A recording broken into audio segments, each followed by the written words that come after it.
I should be charging for this kind of information, honey. I am an expert at planning Disney trips. You want to see all the spreadsheets I have already? Like, hello. But when I tell you it makes a fat difference, I'm not kidding. Let me tell you why. That's all I'm gonna say. Hello everyone, I am rocking and rolling today. I am talking while driving, doing my intro. For today, I will be taking you with me to my favorite place ever, the Taco Bell. Wow, can these people like get out of the road? They're literally still walking in the road. Guess what we're gonna be talking about? I should be charging for this kind of information, honey. I will be telling you how you should be planning your Disneyland trip, or any Disney trip, but more specifically for Disneyland because that is my home park. Of course, Disneyland's not open right now, or at least when I film this, they're not open. Just jot down your little notes for when they do open and for when the world goes back to normal, and then you'll be able to plan a rockin' trip, or even better, come back and rewatch it again and give me another view. Okay? I'm so excited about this journey. So first things first, for planning a Disney trip, this is number one. First, look at a calendar, like a busy calendar, you know, what I'm talking about, those Disney calendars, to determine when it is peak timing at the park. Wow, that lighting is quality. I'm at a red light. Look, sweatshirt of the day, Disney Vacation Club. We're really off track. I'm like really excited about Taco Bell. I don't think you understand. Rats in the street. Again, can't focus.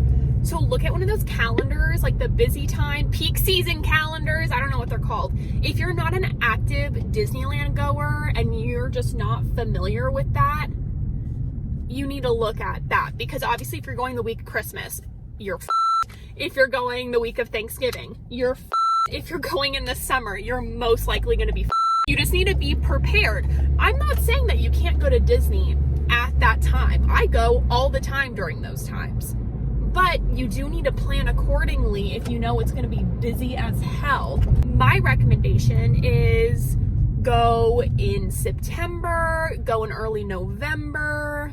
You can go in the spring, but it gets a little iffy because everyone's spring break in the country or in the world is a little bit different from school. So obviously it's really busy in the spring. If you go all the time, it doesn't really matter that much. I mean, I go off a lot more often than the average person. So whether I'm going the week of Christmas or not, I don't really care because I'm there.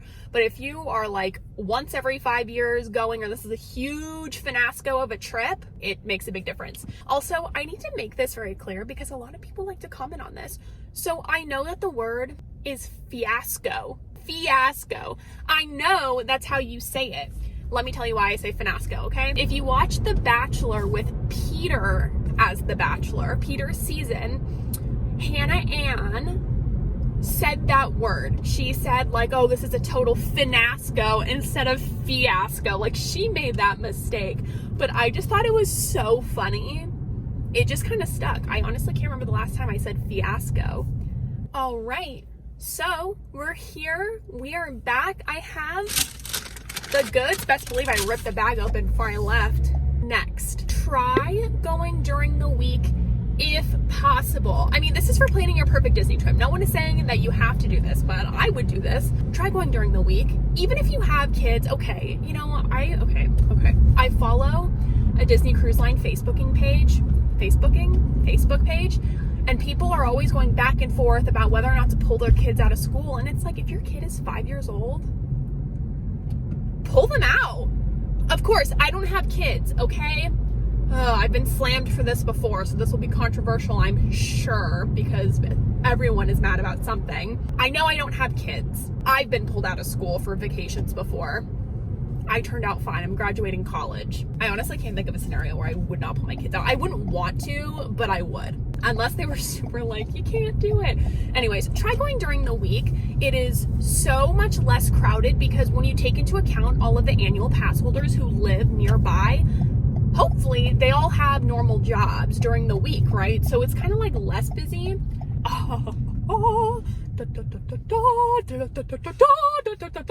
Like in SpongeBob, with the little hamburger like getting bigger.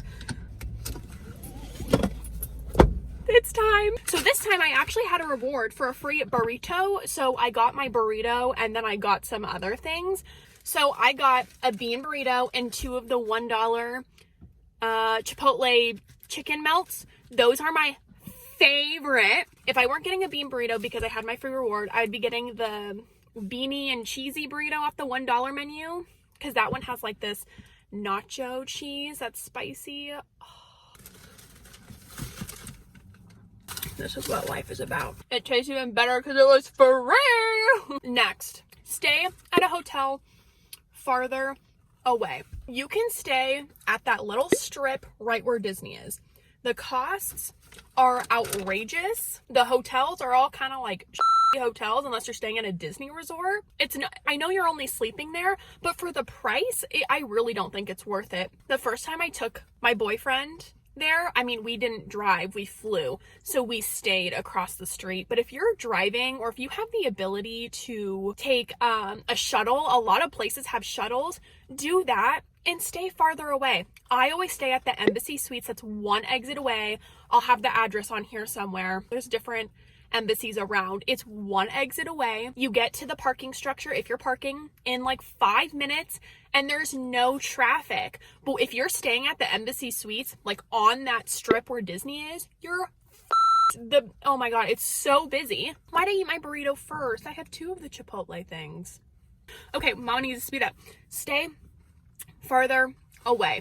It's cheaper, more bang for your buck. You can stay at a nicer hotel. If you're driving, bring a cooler with drinks, food, etc. When my family and I would go when I was younger, we would literally bring like Tupperware filled with snacks and food because we were all so young. So, you know, we want food like all the time. I mean, that hasn't changed for me, but a cooler has saved my life. I bring Trader Joe's sandwich wraps. I bring energy drinks. I bring a lot. Save money, because everything in the park, if you have a huge family, really expensive, and they don't have great options like right off. Like if you leave the park, the options aren't great. Like I could be waiting in line for and Casey Jr. and give me my pesto Trader Joe's chicken wrap while I'm in line. Find a hotel that has breakfast and happy hour. Okay, let me tell you why. Before you're like, what? Embassy Suites. It has breakfast, and it's not just some sort of like continent. Well, actually, everything might change now, assuming everything goes back to normal. It's not like continental bagels. That's it. Banana. They make omelets, like made to order omelets. There's pancakes, different kinds of eggs, bacon, sausage, cereal, yogurt, oatmeal, bagels, muffins, pastries, tons of different things. So what we usually do is when we stay at the embassy, we stock up on the breakfast, so we're full, and then we'd eat an early dinner. Now that's if I went with my whole family. More recently, like last year when I went, I would eat I'd eat a really big breakfast, eat a Trader Joe's wrap during the day, and then we would go back to the hotel for the happy hour, because the happy hour at Embassy Suites, again, pre-COVID, was pretty slamming. Like some good ranch, you know, like that thin ranch, with tons of different vegetables, really good fruit. There's nachos on some days. Oh my gosh. The first thing I would do when I check in would be like, what's for happy hour tonight? It is quite beneficial if you want some cheap drinks in there, and if you're calling it a night early. Now, of course, if you're not taking a break, you're not calling it a night early, it wouldn't make that much sense to go back to the hotel for happy hour. But we were ending our nights quite early because we were tired, and we start really early, and because we're pros, we get everything done like within the first hour. This goes without saying, but let me just say it anyways. If you've ever been to Disneyland, do your research. Don't be one of those people who just show up expecting everything, but you didn't do research, so you don't know how it goes, and you get mad at everyone else when it doesn't go your way. Like, okay, I've never been to Disney World. I'm in the works of course, this is all hypothetical right now. This is for after COVID life, of planning a whole Disney World trip. I've never been. You want to see all the spreadsheets I have already? Like, hello. You can't just show up. If you are staying at a hotel around Disneyland, like walking distance, because not everyone can drive, not everyone wants to Uber, not all hotels have shuttles, like you'd have to check in all of that. That's totally fine. But you need to make sure that that hotel is actually the distance it says it is. So there was one time where we stayed at a hotel. I was young with my family, and it says like, oh, like 0.4 miles from the park. 0.4 miles from the back of the park where there's no entrance. So we had to walk all the way around the whole park. You have to check, because if you just trust the website, the hotel, if they're like touching one little point of the park, they're going to call that being 0.4 miles away from the park, even if it's all the way on the other side in the back and you have to walk all the way around. Watch the fireworks in front of It's a Small World. So the projections that are being shown on the castle are the same projections being shown on Small World. And it's way less crowded.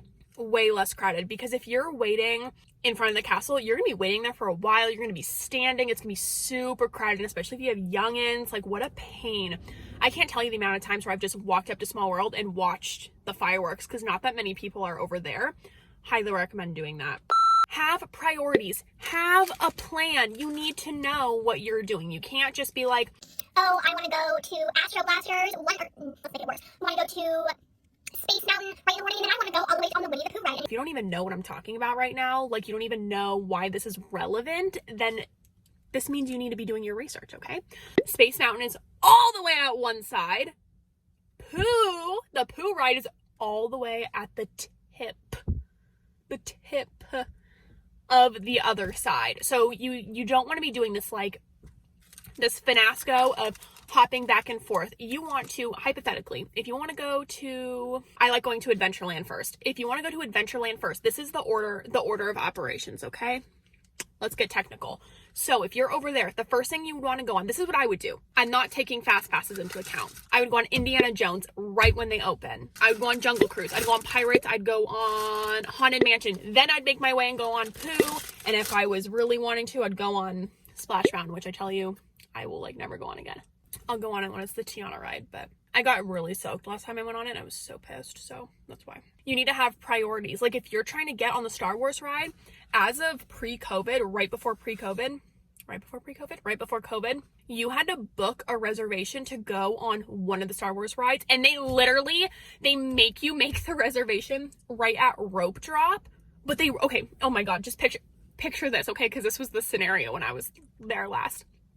Me and my sister were there at the rope drop. We have to book, this was the first, we don't even like Star Wars, but you know, we had to go on it at least once, not at least, sorry, we had to go on it maximum one time. They drop the ropes, and then the app opens, and you make the reservation. Can you imagine? If you've been to Disney, and you're there at rope drop, and people are like running all over the place, and then you have to book the reservation at the same time, so you have to take that into account. Like, this is why doing your research is probably like number one on the list. Because if you don't do your research, it doesn't matter where the hell you stay, it doesn't matter what you're eating, it doesn't matter what you do, because you're gonna have a jank time. Fast passes, you need to have a plan. You don't want to be getting a fast pass all the way, I'll do this again, for Space Mountain, and then like go on Splash Mountain. And if you don't even know what fast passes are, you're too far gone. I can't help you here, but I'm sure the YouTube has plenty of videos to show you what a fast pass is, but you need to know. Get the Disney Max Pass. So I believe pre-COVID, obviously just assume everything's pre-COVID, it was $15 a day a person. Now, I know that can be pretty pricey if you're there with a family, because I just pay for myself and I have an annual pass. So I just put the Max Pass on to my annual pass for the whole year. It can be really pricey, but when I tell you it makes a fat difference, I'm not kidding. I would still pay to get the Max Pass even if I didn't have an annual pass with Max Pass already. I would do it every day. Let me tell you why. So when you have Max Pass, you book your fast passes on your phone. So in this case, you could be all the way at Splash Mountain and book all the way for the Incredicoaster and California Adventure. Max Pass, it's great, and also it comes with Photo Pass. So a Photo Pass, it's when, you know, the photographers take pictures of people, they take the pictures and you get to keep them. You get digital copies. I'm telling you that if going to Disney is not something you do often and you're making this like this is a really big trip, get it. There was one time I counted, Max and I took over 300 pictures with the Photo Pass people because we were going to Disney so much. I just wanted tons of photos. And of course, now looking back, that was years ago. Now looking back, I had pink hair and I was orange. I was orange because mama likes a good fake tan. I look like a Cheeto. Insert picture. So the Max Pass, even if you did it for one day, it would be beneficial. If there are any shows you want to see, you need to prioritize that. If you want to see a parade, you bet your you know what that you need to be there a couple hours before if you want a good spot, because you know this is what people do.